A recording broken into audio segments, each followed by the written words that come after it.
Alors ici on est typique dans la région méditerranéenne, dans le bassin méditerranéen, puisqu'on est dans l'Hérault, limite du Gard. Derrière la montagne au fond là-bas c'est l'Aveyron, c'est le début de l'Aveyron. Donc on chasse, moi je chasse essentiellement Gard, Hérault, Aveyron. Donc avec le biotope typique méditerranéen, quoi, garrigue, hein, avec une végétation très dense, très fermée, beaucoup d'herbes aromatiques en milieu ouvert comme le thym, le laurier, sarriette, qui compliquent aussi des fois les chiens qui sont nés ici, ça va, les chiens qui arrivent d'ailleurs, ça peut être compliqué. J'ai beaucoup de collègues qui sont venus un peu partout de France. Ça n'a pas forcément donné, des fois les chiens ont refusé la chasse par rapport à ces émanations odorantes qui peuvent compliquer la voie. Conseil, si vous voulez voir des sangliers, vous allez au poste sans bruit, il y a des cailloux partout, ils vont vous attendre arriver, on est nombreux quand même. Donc on va chasser jusqu'à peu près 13h30, 14h. Il y a Julien, Nicolas, Alexis, Jamel, Clément, c'est bon, j'ai appelé tout le monde, allez-y, feu.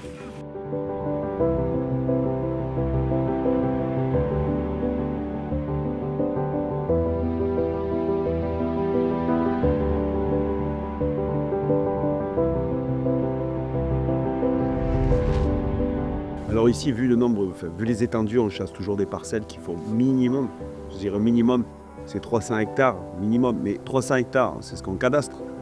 Si on compte de dénivelé, vous multipliez par 2, voire par 3, puisque avec tout le dénivelé, voilà, quand on cadastre, c'est à plat. Donc ça, c'est sans chien courant, ça serait possible, avec des petits chiens. On perdrait beaucoup de temps à trouver les sangliers. Donc aujourd'hui, pour couvrir beaucoup de terrain, si on n'a pas de chien courant, ce serait impossible en fait. Ce serait très, très dur.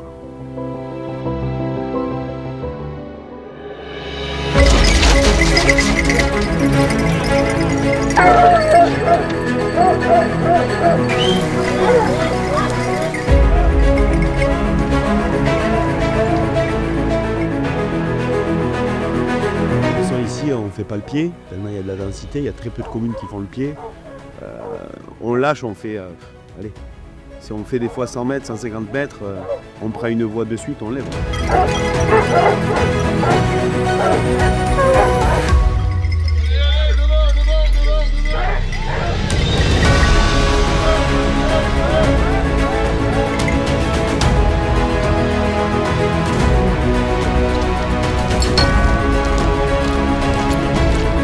Ici, la difficulté principale quand tu as des chiens courants, si les chiens sont nés ici, qu'on les a toujours lâchés ici, ils ont l'habitude du biotope compliqué, avec beaucoup de rochers au sol, très dur pour les pattes. C'est un territoire qui est très fermé. Donc pour être au contact du chien, pour nous, c'est quand même compliqué par moment, parce que c'est difficilement pénétrable certains endroits, donc on prend pas mal de retard certaines fois sur des chiens.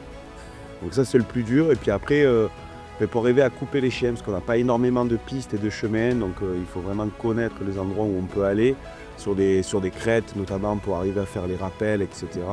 C'est le point, on va dire, le plus difficile ici. Entre le côté sale et un peu le côté dénivelé, les chiens, c'est vrai qu'ils prennent souvent du retard. C'est rare qu'on voit les chiens qui sont vraiment au cul de la bête noire, quoi. La bête noire, en plus, ils sont chez eux ici. Il y a énormément de densité, donc ils ont tendance à faire beaucoup de changes. Quand ils veulent perdre les chiens, ils vont taper dans d'autres sangliers qui sont couchés à côté, donc ça fait pas mal de changes. Les chiens, ils savent pas trop, quoi. Parce que on les met sur un pied, mais ils vont peut-être en croiser 10, 12 différents dans la matinée. Donc rester sur le même pied tout le temps, c'est quand même compliqué pour les chiens ici.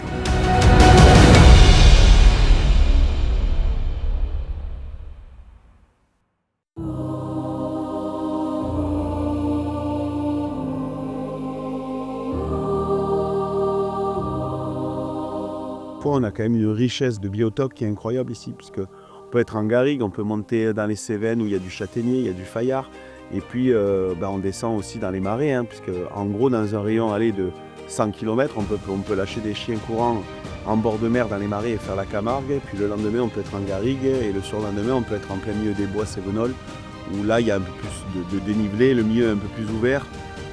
Voilà, donc on a cette chance-là, c'est vrai que moi je chasse un peu partout et on a quand même une diversité de biotopes qui est très intéressante, ce qui nous permet aussi au niveau du chien courant de faire des chiens complets, beaucoup plus complets que quand on lâche toujours sur le même style d'endroit. Voilà.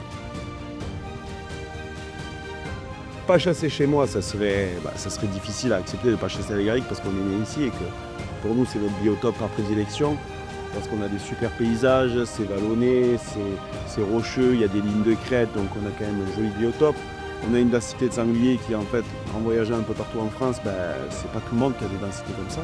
Maintenant, si je devais déménager et chasser ailleurs, ce que je fais régulièrement, parce que je fais quand même pas mal de départements, ça serait peut-être pour être un peu plus au contact du chien et voir un peu plus mes chiens travailler.